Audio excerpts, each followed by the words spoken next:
Greetings and welcome back to Old Ways Rising Farm YouTube channel. This little video is bouncing off of a couple of earlier videos that we did.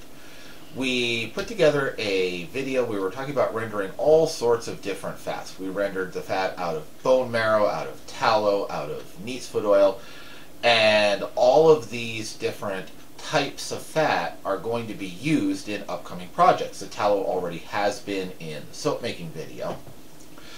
But of these products, the hardest to get at and most precious is the Neatsfoot oil. And from that whole batch, and a little bit more that I did since, this is the total yield of nice, clean, pure Neatsfoot oil for oil dressing of leather. Okay? This is kind of a precious substance. It takes a lot of work to get a relatively little bit. And that is why most of the commercial Neatsfoot oil that you buy has adulterants in it, right? It's usually sold as Neatsfoot oil compound, which means there's other oils in it. If they put a little bit of some non-souring vegetable oil, I don't really care. If they put a hardening oil in, then it would make the leather brittle. If they put a mineral oil in, then that would erode and weaken stitching if you use an artificial sinew or any modern synthetic thread, okay? And they don't really tell you what's in there, so you have to guess. And that's why it's so nice to make this little precious yellow liquid for dressing leather. Okay. Now what you get a lot of when you're going after this stuff is the waste material is dubbin oil. Okay. You get boatloads of this out of the marrow. And if you choose to render the marrow, I've been feeding it mostly to my chickens since then because I wasn't too happy with how it came out. But you also get boatloads of this as a secondary product to rendering the Neatsfoot oil. Okay? Now, I've got all of this that I could use for a very long time, so I don't need more of this. I need more of this. And I've been refining the process to get at the Neatsfoot oil more directly and more efficiently. And I wanted to share an update video with you. So let's get into it and I'll show you how I have refined the Neatsfoot oil rendering process. This is the result of my latest boiling batch, and I had 3 different pots of it. You can see I got 3 different textures, but I'll talk about that in a sec. What I'm boiling here are the joints. I've cut off all of the long bone sections that are carvable, and I'm boiling these nubs and knobs from the ends of the bones. Okay. I'm not putting much marrow in it. I am putting some. Some of the lower leg bones, as you get closer and closer to the hoof, you get more and more Neatsfoot oil content. Okay. And the marrow in some of those lower sections, when you start to scoop it out, it will just ooze and run liquid Neatsfoot oil right out of it. Those bits I will save and put in the boiling pot that's yellow and gushy. Technical terms, I know. And if it's white and waxy, I feed it to my chickens, and they quite enjoy it, I must say. So white, waxy, high tallow going to chicken food, and yellow and gushy going in the Neatsfoot oil pot. And these 3 pots, I mean, you can see here, very obviously, there's some big differences. This is very, very runny and is primarily Neatsfoot oil, but you can see there's little prills. Let me get a scoop here. If I can dip down a bit, you can see there's little prills of the solid tallow. Okay, the tallow does want to solidify. When it solidifies, it sticks to itself, so it makes these little prills in there. Okay. This batch was sort of intermediate. You can see it is kind of flowable, but it's got a lot more tallow. Yet it's still separating, so there's extractable Neatsfoot oil in that. And this batch had a lot more tallow, and this, I can scoop it out. That's about the consistency of warm butter. Okay, so that's good for dubbin, and I will keep that. Perfectly good for soap as well if you want to do that. But you know, that's great for making dubbin. This is what you get out of the marrow if you just do the marrow entirely. But I've got enough of that. What I would need more of is the liquid Neatsfoot oil. Now, after tinkering with several different ways of straining this, what I've settled on, instead of using cheesecloth like I did in my early experiments, is using a very fine mesh kitchen strainer. Okay, this works really well. And I'm going to put it on here since I flop it around. I'm just going to kind of secure it with that little ring here in this bowl. Not necessary, just kind of handy. And this I can just carefully pour quite a bit through. And you'll see here quickly, it will run through very quickly initially, and then the majority of those hard tallow prills are catching in the mesh. Some will get through, but that's okay. I'm not worried about that. I'm not going to be completely obsessive about getting every last little bit of tallow out. It's still oil. I'm doing this for leather working purposes. If there's a little bit of fat in my fat, I'm not worried about it. I just don't want the fat to be so heavy and so full of tallow that it gets crunchy and brittle in cold weather. Okay? So a little bit is totally fine. It's not going to hurt anything. This will also, trying to get it in there without spilling any. This will also get rid of any residual little scraps of meat or sinew or anything from the bone that came through when I decanted this off the top. So I've got more bones to boil, more fat to render here, and more of this to separate. And once I'm through all of this, I will work with this stuff just by transferring it over with the spoon and giving it some time to separate, just like so. So here's a result of the first batch that you saw me making and working with there. All of these have been strained. That is all of the heavy and light fat mixed together dubbin oil.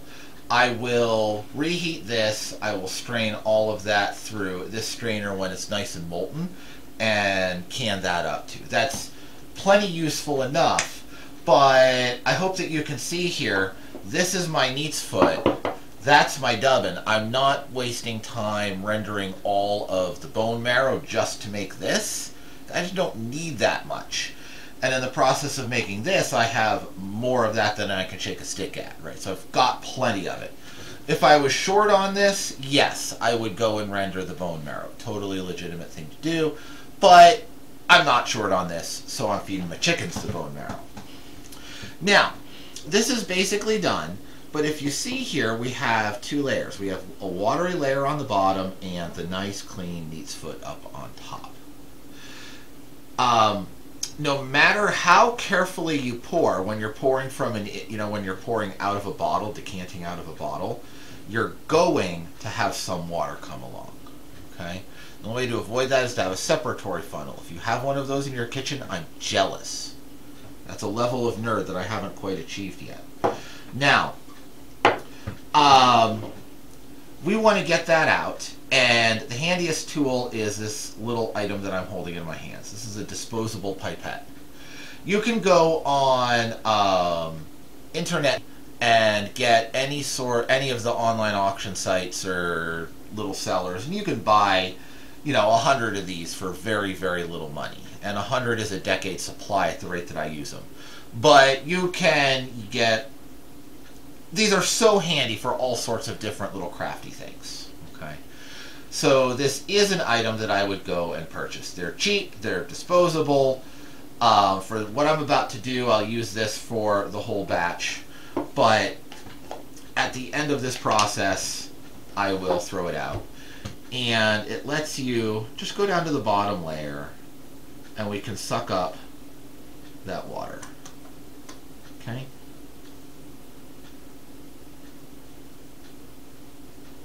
And that's getting stuck to it. That's some of that. There's a little heavy oil layer down there that's what's being drug up, not the aqueous. And if you want to get all of that heavy oil out,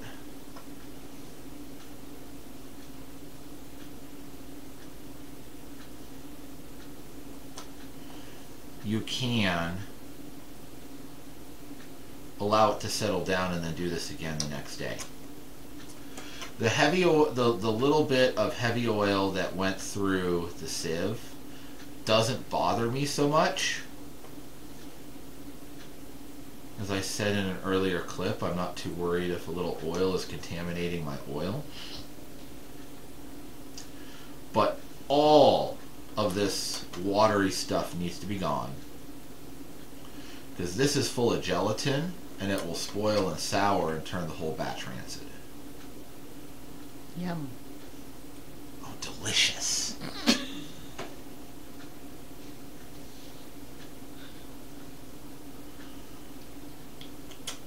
Okay. And this takes a little time, but it's not complicated.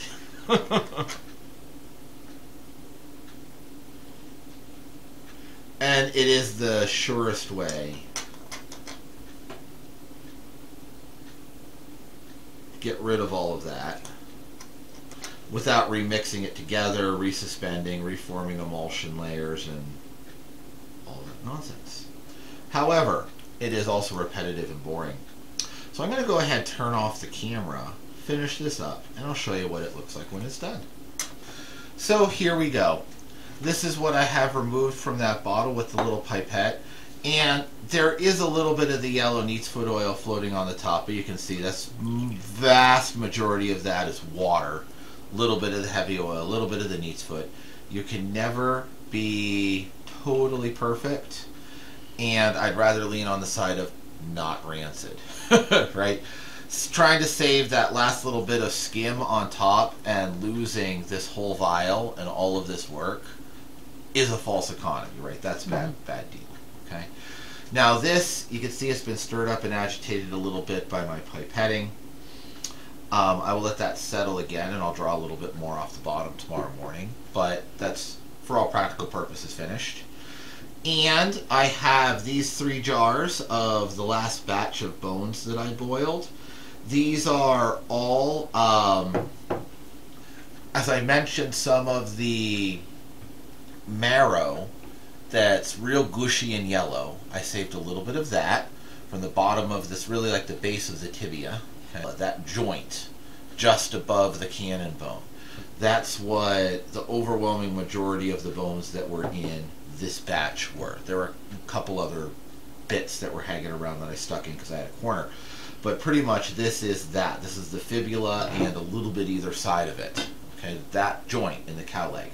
And it gives the best yield of the nicest oil with the most light components. Okay? So that's where I would focus if you want to do this. If you're talking to a butcher and your goal is primarily the Neatsfoot oil itself, go for those bones that are low on the leg. That's kind of where you want to key in on. When I'm talking about the bone marrow being more yellow, you see these heavy oils are largely whitish, or they're primarily white, at least as compared to the Neatsfoot oil. Okay? So when you're looking at the samples of bone marrow, you'll sometimes see, even in the same bone, the top of it is this white color and the bottom of it is this yellow color.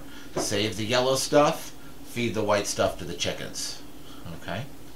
So I have more work ahead of me because I need to strain these 3 jars of oil to make another little bottle like this. I need to melt that down and strain it and bottle it up. And you need to have a wonderful, wonderful day. So, if you've enjoyed this video, I would be most grateful if you gave it a thumbs up so the YouTube algorithm knows that you have enjoyed it. And I wish you that wonderful day. Till next time, bye.